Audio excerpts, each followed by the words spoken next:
સુરતના ડિંડોલી વિસ્તારમાં મિત્રતામાં લોહી વહ્યું હોવાની ઘટના સામે આવી છે.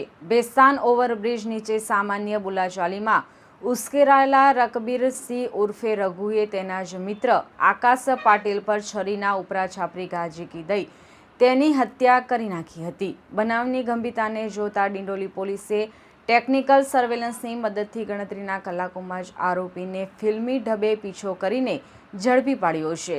આરોપી રકબીરસિંહ ઉર્ફે રઘુ ટાંક અને મૃતક આકાશ સંજય પાટીલ છેલ્લા 8-9 મહિનાથી મિત્રો હતા. ગત 21મી માર્ચની રાત્રે બંને મોટરસાયકલ પર સવાર થઈ બેસ્તાન ઓવરબ્રિજની નીચે ચિકન લેવા ગયા હતા. ત્યાં આકાશના અન્ય મિત્રો મળવા તેને રઘુ સાથે આવવાની ના પાડી દીધી હતી.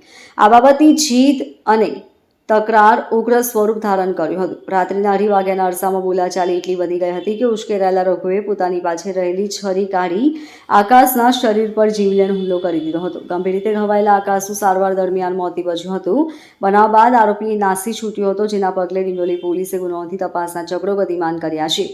પોલીસ કમિશનર અનુપમસિંહ ગહેલોતની સૂચના હેઠળ સર્વેલન્સ કોડની ટીમ કાર્યરત હતી. ટેકનિકલ સર્વેલન્સ અને બાતમીદારોની મદદથી પોલીસે ચોક્કસ લોકેશન મળ્યું કે આરોપી બેસ્તાન આવાસના બી બ્લોક પાસે છુપાયો છે. પોલીસે જોતા જ રઘુએ પાછળની દિવાલ કૂદીને ભાગવાનો પ્રયાસ કર્યો હતો, પરંતુ પોલીસે ફિલ્મી સ્ટાઇલમાં તેનો પીછો કરી તેને ઝડપી પાડ્યો હતો. Bureau report LK star news, Surat.